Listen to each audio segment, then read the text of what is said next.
Hi, this is Hot Mike and I'm Nidhi Razdan. Congress President Sonia Gandhi has spoken out on the recent election debacle of the party, describing the results as shocking and painful. She's also said she's received many suggestions on how to strengthen the party and that she was working on many of them. But is the Congress really doing anything apart from just calling for introspection? It's been nearly 4 weeks since the results of the assembly polls in 5 states. Polls that saw the Congress routed from Punjab, marking its worst performance ever in UP, and losing Uttarakhand and Goa despite anti incumbency against the BJP. The rumblings within the Congress exploded immediately after the results, with senior leader Kapil Sibal the first to openly come out and say it. The Gandhis need to go. The leadership is in Cuckoo land, Sibal had said. Well, he was promptly hit by accusations of speaking the language of the RSS and the BJP by Gandhi family loyalists in the party, and there are plenty of them. Since then, rebel leaders have gone virtually underground, and all the murmurs of forcing a drastic change have taken a backseat. It only reveals that the party is back to status quo. Sure, there was the drama of resignations being offered by the family soon after the latest defeats, but unsurprisingly, this was rejected by the rest of their colleagues. It's pretty much now the same cycle after every election setback since 2014. Get defeated, hold meeting, promise change, and back to same old.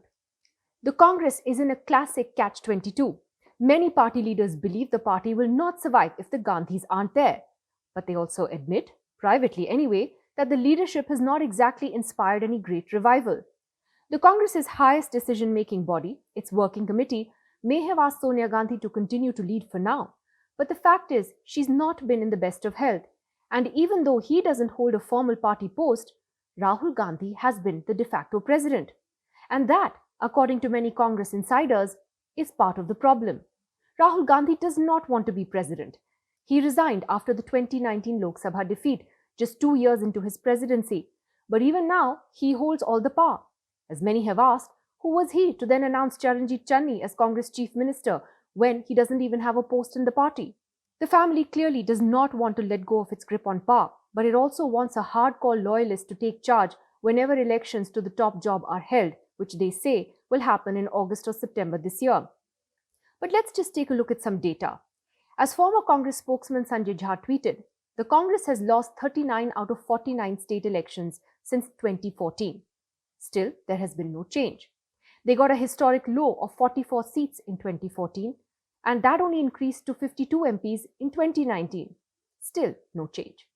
A series of leaders have deserted the party, even those close to Rahul and Priyanka, from Jyotiraditya Scindia to Jitin Prasad to RPN Singh, Sushmita Dev, Ashwini Kumar, but still no change. And now, even in the Rajya Sabha, the Congress will not have representation in as many as 17 states and union territories. Coming back to the data again, figures compiled by the Trivedi Center for Political Data at Ashoka University show that from 1962 till 1984, the Congress had a strike rate of above 50% in elections. The only exception was 1977, right after the emergency, where it scored only 31%. In 1984, the party had a strike rate of 82%, winning 404 of the 491 seats it contested. But since then, it has been a gradual decline for the Congress. It has never reached the 50% strike rate ever again. In 2004, when the party formed a government in coalition with other parties, their strike rate was 35%. That jumped to 47% in 2009 when Dr. Manmohan Singh won a second term. But in the Modi wave in 2014, it was reduced to just 9%. And experts say it's not just the Modi factor. The decline has a lot to do with organizational weaknesses and the rise of regional parties. Some of the key regional players today are offshoots of the Congress, formed by leaders who broke away, like the NCP and the TMC, the YSR Congress. Today, the Congress's tag as the principal opposition is in tatters. Allies don't want to cede space anymore than they have to the Congress, a party that has always assumed that it was the core of any opposition structure, but no longer. The clearest sign of that was an acknowledgement by senior Congress leader P. Chidambaram, who recently told NDTV that the Congress is ready to fight future elections with the AAP and the TMC in the leadership position. He said the fight to the BJP needs to be taken state by state. His admission that the Congress is ready to be a junior partner in alliances is important. Ultimately, though, the problem may not even be dynasty. Across India, dynasties are still elected to power, and the BJP too clearly has had no problem admitting dynasts into its fold.